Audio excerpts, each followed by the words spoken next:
Bismillahirrahmanirrahim. Assalamualaikum warahmatullahi wabarakatuh. Alhamdulillah wassalatu wassalamu ala rasulillah. Ustadz bersyukur kita masih bisa belajar hari ini, terutama anak-anak Ustadz semua, yang mana kita masih diberikan Allah kesehatan dan juga kesempatan untuk terus belajar.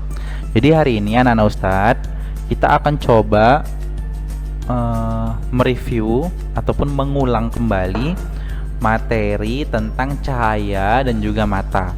Nah, nanti juga Ustadz akan jelaskan terutama mengenai bagian cara melihat oleh mata.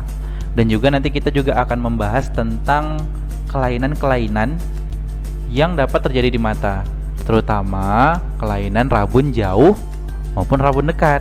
Kan mungkin sering ya kita lihat orang pakai kacamata ya. Nah, itu pakai kacamata kenapa? Oke, nanti akan kita bahas. Oke. Kemarin juga kita sudah membahas tentang bahwasannya cahaya itu adalah energi yang dapat dilihat dengan mata.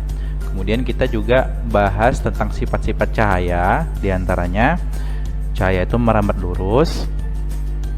Kemudian cahaya itu menembus benda bening. Kemudian yang ketiga, cahaya itu dapat mengalami pemantulan, ya, mengalami pemantulan. Kemudian yang keempat, cahaya juga bisa mengalami pembiasan. Nah, seperti ini kita kemarin sudah jelaskan. Nah, kemudian cahaya juga bisa mengalami penguraian, nah, seperti pada pelangi. Dan sifat-sifat cahaya dapat kita simpulkan bahwasanya sifat cahaya itu kelima ini ya, merambat lurus, contohnya laser, menembus benda bening, contohnya senter yang ditembakkan ke benda kaca, mengalami pemantulan seperti kita bercermin, kemudian mengalami pembiasan seperti pensil yang masukkan dalam gelas berisi air, dan mengalami penguraian seperti contohnya pelangi. Nah, kemudian kita juga kemarin sudah membahas tentang mata juga, ya. Mata itu adalah fotoreseptor. Fotoreseptor itu artinya adalah penangkap cahaya, gitu ya. Nah, kemudian bagian-bagian mata itu diantaranya ada beberapa seperti kornea, pupil, iris, lensa mata, otot siliaris, retina, dan saraf mata. Kemarin minggu lalu sudah kita jelaskan juga. Nah, ini juga sudah kita bahas fungsi-fungsinya masing-masing, seperti fungsi lensa mata, fungsi kornea, fungsi pupil, fungsi iris, fungsi retina, fungsi saraf mata, hingga fungsi otot siliaris. Sudah Ustadz jelaskan di pertemuan minggu lalu. Jadi kemudian di sini Ustadz tekankan lagi bahwasannya untuk proses melihat itu, jalannya cahaya itu ketika masuk adalah pertama melewati kornea, kemudian melewati iris, lalu ke pupil, kemudian ke lensa mata, ke retina, hingga ke saraf mata. Baik anak-anak Ustadz sekalian, sebenarnya sini Ustadz akan lebih fokus untuk menjelaskan mengenai proses melihat kita. Oke, untuk proses melihat pada mata, nah di sini bisa kita lihat prosesnya. Nah, jadi ketika kita melihat, sebenarnya cahaya itu nanti akan masuk seperti yang saya jelaskan tadi.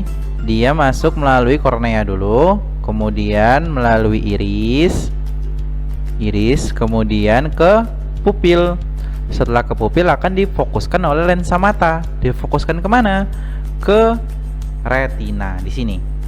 Jadi sehingga ketika kita melihat, maka kita bisa melihat secara normal bagaimana bentuk dari yang kita lihat, begitu.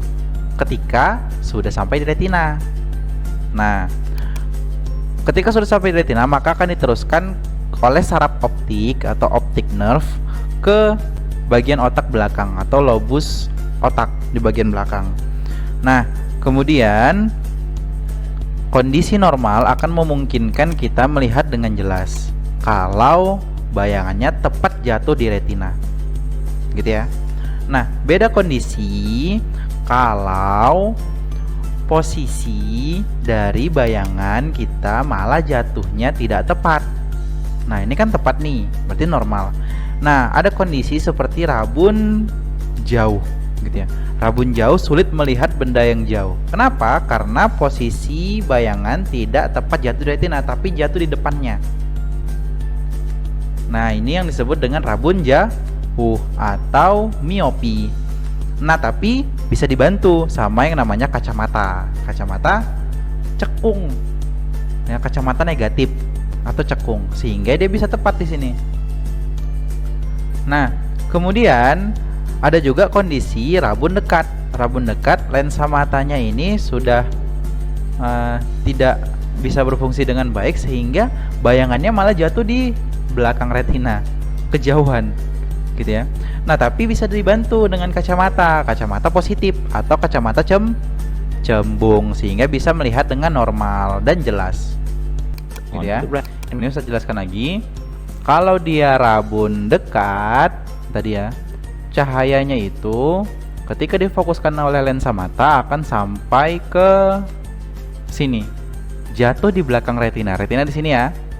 Nah, kondisi seperti ini disebut hipermetropi atau rabun dekat. Nah, kalau rabun dekat, dia bisa dibantu oleh lensa cembung, sehingga kondisi bayangan akan jatuh tepat di retina di sini, dibantu oleh lensa cembung. Sementara miopi atau rabun jauh, dia lokasi bayangannya ketika difokuskan oleh lensa akan jatuh di depan retina. Nah, dan kondisinya bisa normal kalau dibantu oleh lensa cekung gitu ya, dibantu lensa cekung. Nah, sebenarnya keadaan hipermetropi maupun miopi ini terjadi karena masalah di lensa mata. Lensa matanya sudah mengalami ketidaknormalan, sehingga harus dibantu oleh lensa tambahan. Lensa ini kita sebut dengan kacamata. Makanya ada kacamata positif. Kacamata positif dia lensa cembung, dan kacamata negatif atau lensa cekung. Oke, gitu aja buat hari ini. Gak banyak, kalian cukup kerjakan kuis hari ini, nggak ada catatan hari ini. Kalian kerjakan kuis. Nah, ini link kuisnya, kalian tulis aja. Kalian buka Google Chrome atau browser lain, kalian tulis saja bit.ly kuis kurang cahaya kurang mata. Nanti kalian kerjakan kuisnya sesuai dengan petunjuk di kuis tersebut. Dan jangan lupa kerjakan juga worksheetnya ya. Oke, demikian buat hari ini. Sampai jumpa di pertemuan selanjutnya. Ustaz ucapkan barakallahu fikum, semoga ilmu yang kalian dapatkan hari ini benar-benar jadi bisa manfaat buat kita dan memberikan keberkahan tentunya. Amin. Saya akhiri. Assalamualaikum warahmatullahi wabarakatuh.